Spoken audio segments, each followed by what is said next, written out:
Equality is every individual person's right.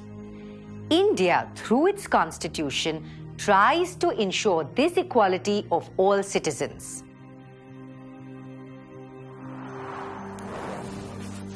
Universal adult franchise is based on the idea of equality.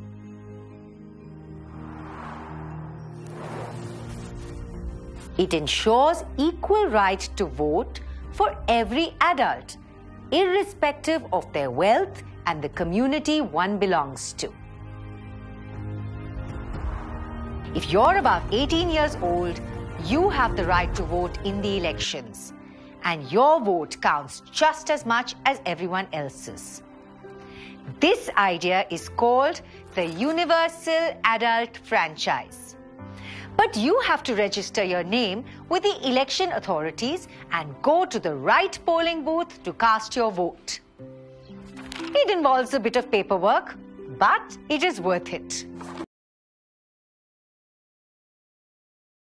One vote per person and one vote for every person.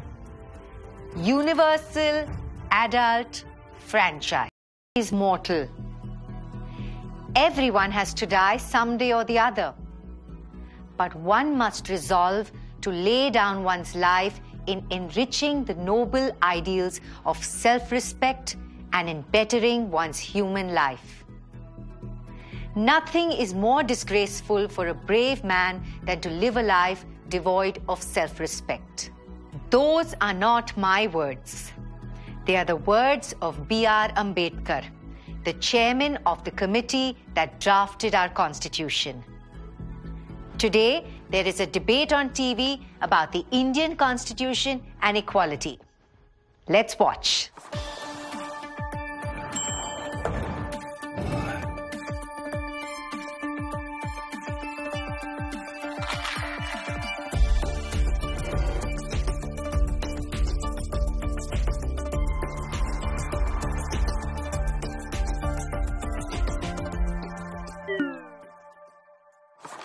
Welcome to the council meeting.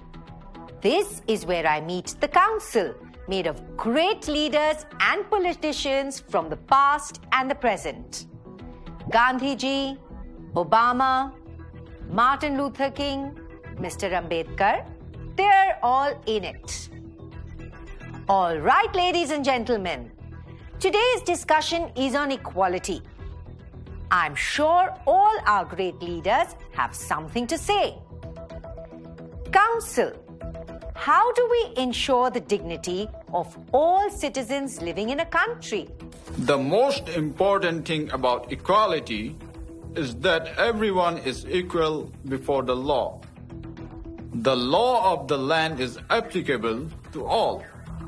This means that any particular rule would apply to anyone who is a citizen of the country. Suppose you are traveling in a car and you are stopped for speeding. The police can impose a fine on you. If the celebrity is caught speeding his car, he can also be stopped and fined. Well said, Mr. King. What do you have to say for it, Mr. Ambedkar?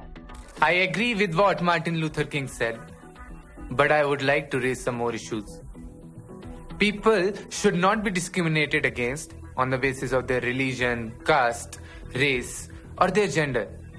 They should all be treated equally. A person qualified to do the job should not be turned down just because he or she belongs to a particular caste, class, or gender. Now let's turn our attention towards Gandhiji. I totally agree with what Mr. Ambedkar said.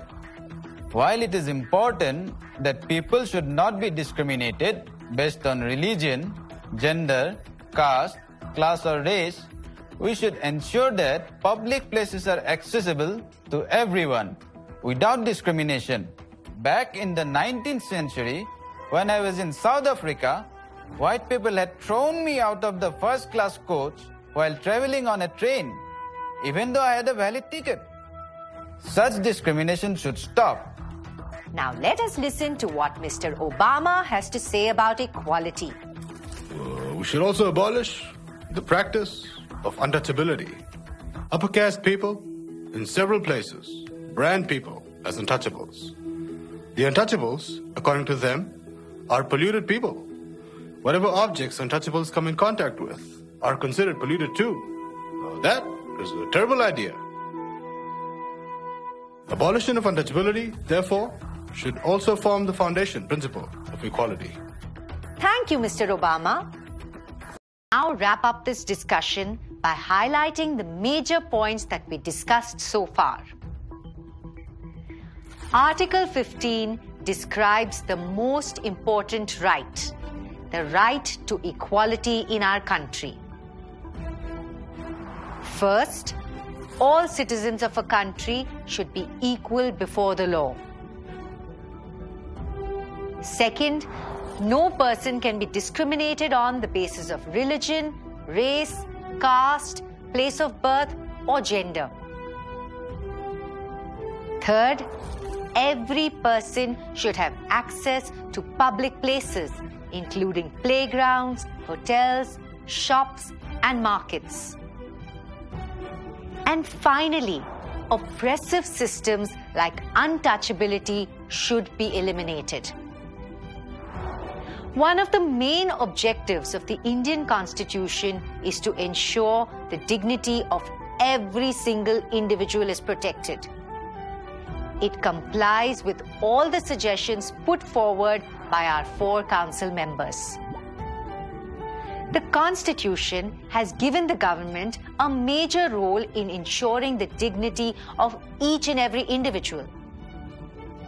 But how does the government fulfill this responsibility?